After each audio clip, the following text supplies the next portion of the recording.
നമസ്കാരം. ഡോക്ടർ സായിജി ടോക്സിലേക്ക് സ്വാഗതം. Insulin resistance എങ്ങനെ വൃക്കകളെ ബാധിക്കുന്നു, ആ ഒരു വിഷയത്തെക്കുറിച്ചാണ് ഇന്ന് സംസാരിക്കുവാൻ ആഗ്രഹിക്കുന്നത്. കാരണം ഈ അടുത്ത കാലത്തുള്ള പഠനങ്ങളിൽ ടൈപ്പ് 2 പ്രമേഹത്തിന് കാരണമാകുന്ന ഇൻസുലിൻ റെസിസ്റ്റൻസ് ഉള്ളവരിൽ അല്ലെങ്കിൽ ഇൻസുലിൻ റെസിസ്റ്റൻസ് വൃക്കരോഗികളുടെ എണ്ണം ക്രമാതീതമായി കൂട്ടുന്നു, അല്ലെങ്കിൽ രോഗസാധ്യത കൂട്ടുന്നു എന്ന് പറയപ്പെടുന്നു. വൃക്കരോഗമുള്ള 60% ആൾക്കാരിൽ ഇൻസുലിൻ റെസിസ്റ്റൻസ് ഒരു പ്രധാന കാരണമായി കണ്ടെത്തുവാൻ കഴിഞ്ഞിരിക്കുന്നു.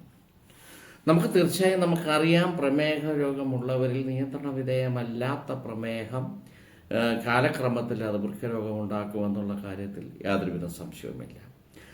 ഒരു പ്രമേഹ രോഗി അയാളുടെ പ്രമേഹം പൂർണ്ണമായി നിയന്ത്രിക്കാൻ പറ്റാത്ത ഒരു സാഹചര്യം വരികയും ഒരു കാലം കഴിഞ്ഞ് കഴിയുമ്പോൾ നമ്മൾ നോക്കുമ്പോൾ സ്വാഭാവികമായും യൂറിനിൽ അല്ലെങ്കിൽ മൂത്രത്തിൽ ആൽബുമിൻ്റെ അല്ലെങ്കിൽ പ്രോട്ടീൻ്റെ ഒരു സാന്നിധ്യം കാണുകയും, പ്രോട്ടീൻ്റെ സാന്നിധ്യം കണ്ടു കഴിഞ്ഞാൽ മിക്കവാറും നമുക്ക് ആൽബുമിൻ +2+3+ എന്ന് പറയുന്നു. ഒരു പ്രത്യേക രീതി കഴിഞ്ഞാൽ അതിന് മൈക്രോ ആൽബുമിനൂറിയ എന്നൊരവസ്ഥയായി പറയുന്നു. ആ മൈക്രോ ആൽബുമിനൂറിയ നിയന്ത്രണ വിധേയമല്ലാതെ വന്നു കഴിഞ്ഞാൽ അത് തീർച്ചയായും കിഡ്നിക്ക് ദോഷമായി ബാധിക്കുന്നു. കിഡ്നിക്ക് ദോഷമായി ബാധിച്ചാൽ പിന്നെ അത് ഡയാലിസിസിൽ കൊണ്ടെത്തിക്കുന്ന ഒരു വൃക്കരോഗിയുടെ അല്ലെങ്കിൽ ഒരു ഡയബറ്റീസ് പേഷ്യൻ്റ് സ്ഥിതി വളരെ ആശങ്കാജനകമാണെന്നുള്ളത് നമുക്ക് എല്ലാവർക്കും അറിയാം.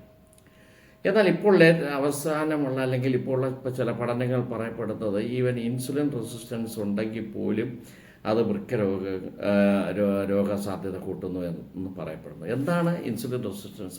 പലരും മീഡിയകളിലും പലപ്പോഴും പറഞ്ഞിട്ടുള്ളത് പോലെ, ഇൻസുലിൻ എന്ന് പറയുന്ന ഹോർമോണാണ് ശരീരത്തിൽ രക്തത്തിലടങ്ങിയിരിക്കുന്ന ഗ്ലൂക്കോസിനെ നമ്മുടെ ശരീരത്തിൻ്റെ ഓരോ കോശങ്ങളിൽ കൊണ്ടെത്തിക്കുവാനുള്ള ജോലി. ചുരുക്കത്തിൽ കോശങ്ങൾ തുറക്കേണ്ട താക്കോലാണ് ഇൻസുലിൻ എന്ന് വേണമെങ്കിൽ പറയാം.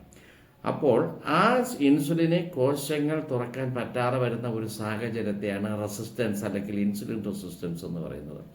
എന്തുകൊണ്ട് ഇൻസുലിൻ റെസിസ്റ്റൻസ്? സ്വാഭാവികമായും ഇൻസുലിൻ റെസിസ്റ്റൻസ് ഉണ്ടാകുന്നത് തന്നെ അമിതമായ വണ്ണം, വ്യായാമക്കുറവ്, പ്രോസസ്ഡ് ആയിട്ടുള്ള ഫുഡ് അല്ലെങ്കിൽ അങ്ങനെ ഉള്ള ആഹാരങ്ങൾ ധാരാളം കഴിക്കുക, ഉറക്കക്കുറവ്, ഇത്തരം പല കാര്യങ്ങളുമാണ് ഇൻസുലിൻ റെസിസ്റ്റൻസ് ഉണ്ടാക്കുന്നത്. ആ ഇൻസുലിൻ റെസിസ്റ്റൻസ് ഉള്ള വ്യക്തിക്ക് തീർച്ചയായും ടൈപ്പ് 2 പ്രമേഹ രോഗ സാധ്യതയല്ല, പ്രമേഹ രോഗം തന്നെ ഉണ്ടാകുന്നു എന്ന് പറയപ്പെടുന്നു. അപ്പോൾ ഇവിടെ എങ്ങനെയാണ് ഇത് ബാധിക്കുന്നത്, അല്ലെങ്കിൽ ഇൻസുലിൻ റെസിസ്റ്റൻസ് ഉള്ള വ്യക്തിക്ക് സാധാരണ എന്താണ് ഇത്തരത്തിൽ കേടുപാടുകൾ സംഭവിക്കാനുള്ള പ്രധാന കാരണമെന്ന് പറഞ്ഞു കഴിഞ്ഞാൽ, ഒരു ഓക്സിഡേറ്റീവ് സ്ട്രെസ്സ് കാരണം ഉണ്ടാകുന്ന ഫ്രീ റാഡിക്കലിൻ്റെ ഒരു സാന്നിധ്യമാണ് ഇതിന് കാരണം. എന്താണ് ഓക്സിഡേറ്റീവ് സ്ട്രെസ് എന്ന് പറയുമ്പോൾ, നമ്മുടെ ശരീരത്തിൽ ഉണ്ടാകുന്ന എല്ലാ രാസപ്രക്രിയകളും അല്ലെങ്കിൽ പ്രവർത്തനങ്ങളിലും ഉണ്ടാകുന്ന ചില മാറ്റങ്ങളെയാണ് നമ്മൾ ഓക്സിഡേറ്റീവ് സ്ട്രെസ് എന്ന് പറയുന്നത്. ഉദാഹരണമായി, നമ്മുടെ ശരീരത്തിൻ്റെ എല്ലാ കോശങ്ങളും ശ്വസിക്കുന്നു എന്നുള്ളതാണ്. എല്ലാ കോശങ്ങളും ശ്വസിക്കുന്നു, റെസ്പയർ ചെയ്യുന്നു. അത് ശ്വസിക്കാനായി ഓക്സിജൻ ആവശ്യമായി വരുന്നു. അങ്ങനെ ഓക്സിജനുമായുള്ള ബന്ധം കൊണ്ടുണ്ടാകുന്ന രാസപ്രവർത്തനങ്ങൾ, ചില മാറ്റങ്ങൾ. ഒരു ഉദാഹരണം പറഞ്ഞാൽ, മഴയത്ത് നമ്മൾ ഒരു ഇരുമ്പ് ഇട്ട് കഴിഞ്ഞാൽ കുറച്ച് ദിവസം കഴിഞ്ഞാൽ അത് തുരുമ്പെടുക്കുന്നത് പോലെ ഒരു ആപ്പിൾ ഇരുമ്പ് കത്തി കൊണ്ട് നമ്മൾ മുറിച്ച് മറ്റതിന് ശേഷം നമ്മൾ മാറ്റി വയ്ക്കുമ്പോൾ കുറച്ച് കഴിയുമ്പോൾ അതിനൊരു ഡിസ്കളറേഷൻ, നല്ല വെളുത്ത് തുടുത്തിരിക്കുന്ന ആപ്പിളിൻ്റെ ആ ഭാഗം മഞ്ഞ നിറത്തിലാവുകയും ചെയ്യുമ്പോൾ അന്തരീക്ഷത്തിലുള്ള ഓക്സിജനുമായി അത് ബന്ധപ്പെട്ട് വരുന്ന പെറോക്സൈഡ് എന്ന് പറയുന്ന ഒരു അവസ്ഥ ഉണ്ടാക്കി ആ കളർ ചേഞ്ച് വരുന്നു. അങ്ങനെ നമ്മുടെ കോശങ്ങളിലുമെല്ലാം തന്നെ ഓരോ പ്രവർത്തനങ്ങളിലും ഏർപ്പെടുമ്പോൾ, ഓരോ രാസപ്രവർത്തനങ്ങളിൽ ഏർപ്പെടുമ്പോൾ ഇങ്ങനെ ഒരു ഓക്സിഡേറ്റീവ് സ്ട്രെസ് ഉണ്ടാകുന്നു. അമിതമായ ഈ ഓക്സിഡേറ്റീവ് സ്ട്രെസ് ഫ്രീ റാഡിക്കൽ എന്നൊരവസ്ഥയെ സൃഷ്ടിക്കുന്നു. എന്താണ് ഫ്രീ റാഡിക്കൽ എന്ന് പറഞ്ഞു കഴിഞ്ഞാൽ, നമുക്കറിയാം നമ്മുടെ കോശങ്ങളെല്ലാം, സെല്ലുകളെല്ലാം തന്നെ പ്രോട്ടോൺ, ഇലക്ട്രോൺ, ന്യൂട്രോൺ ഇങ്ങനെ പല ഇത് കൊണ്ട് നിർമ്മിക്കപ്പെട്ടതാണ്. അപ്പോൾ നമ്മുടെ ശരീരത്തിലുള്ള സെല്ലുകളിൽ താളം തെറ്റിയ സ്ഥിരതയില്ലാത്ത ഒരു തന്മാത്രകളുടെ രൂപീകരണം ഉണ്ടാകുന്നതാണത്. അതായത് ഒരു തന്മാത്ര സാധാരണ രീതിക്ക് നമ്മൾ ഇലക്ട്രോൺ ഉണ്ട്, നമുക്കറിയാം ഇലക്ട്രോൺ ഇങ്ങനെ കറങ്ങി നടക്കുമ്പോൾ ആ ഇലക്ട്രോൺ ഒരു പെയർ ഇലക്ട്രോണായിട്ടാണ്, ഒരു ജോഡിയായിട്ടാണ് ഇലക്ട്രോൺ കാണാറുള്ളത്. ആ ഇലക്ട്രോണിന് പകരം ഒരു ജോഡി എന്നുള്ളതിന് പകരം ഒരു ഇലക്ട്രോൺ ഇല്ലാതെ ഒറ്റ ഇലക്ട്രോൺ മാത്രമായി ചില സെല്ലുകൾ വരുന്നു. ഇത്തരം സെല്ലുകൾ സ്വാഭാവികമായി അസ്ഥിരതയുള്ള സെല്ലുകളാണ്, കുറച്ച് അധികമായ പ്രതികരണ ശേഷിയുള്ള സെല്ലുകളാണ്. മാത്രമല്ല ഇത്തരം സെല്ലുകൾ ഒരു ഇലക്ട്രോൺ കുറയുമ്പോൾ തൊട്ടടുത്ത സെല്ലുകളിൽ നിന്ന് ഒരു ഇലക്ട്രോൺ വലിച്ചെടുക്കുവാൻ ശ്രമിക്കുന്നു. ഇങ്ങനെ അടുത്ത സെല്ലുകളിൽ നിന്ന് ഇലക്ട്രോൺ വലിച്ചെടുക്കുവാൻ ശ്രമിക്കുമ്പോൾ തന്നെ അത് സെല്ലുകൾക്ക് കേടുപാടുകൾ സംഭവിക്കുന്നു എന്നുള്ളതാണ്. അത് പ്രത്യേകിച്ച് കിഡ്നിയെ സംബന്ധിച്ചാണെങ്കിൽ വളരെ വേഗം അത്തരം കേടുപാടുകൾ സംഭവിക്കുന്നു ഈ ഫ്രീ റാഡിക്കൽസ് കൂടുമ്പോൾ. അപ്പോൾ അസ്ഥിരമായ വളരെ അസ്ഥിരമായിട്ടുള്ള ഇലക്ട്രോൺസ് ഉള്ള തന്മാത്രകൾ, അതിനെ ഫ്രീ റാഡിക്കൽസ് എന്ന് പറയുന്നു. ആ ഫ്രീ റാഡിക്കൽസ് നമുക്ക് ശരീരത്തിൽ ദോഷമായി ബാധിക്കുന്നു, കോശങ്ങളെ നാശം ഉണ്ടാക്കാൻ ഇതാകുന്നു എന്നുള്ളതാണ്. നമ്മുടെ തന്നെ രക്തധമനികളിനകത്തുള്ള എൻഡോത്തീലിയം എന്ന് പറയുന്ന ഒരു നേർത്ത പാളിക്ക് ഇത് ക്ഷതം ഉണ്ടാക്കുന്നു. അതായത് ഈ ഫ്രീ റാഡിക്കൽസ് കാരണം നമ്മുടെ ശരീരത്തിനകത്തുള്ള കിഡ്നിക്കകത്തുള്ള രക്തധമനികളിലാണ് ഏറ്റവും കൂടുതൽ അത് പ്രശ്നം ഉണ്ടാക്കുന്നത്. എന്നാൽ ഈ ഫ്രീ റാഡിക്കൽസ് പലപ്പോഴും ഒരു ചെറിയ അളവിൽ നമ്മൾ എക്സസൈസോ വ്യായാമമൊക്കെ ചെയ്യുമ്പോൾ ഉണ്ടാകുന്നുവെങ്കിലും അങ്ങനെ ഒരു സാഹചര്യത്തിൽ ഉണ്ടാകുന്ന ഫ്രീ റാഡിക്കൽസ് ശരീരത്തിന് ദോഷമായി ബാധിക്കുന്നില്ല.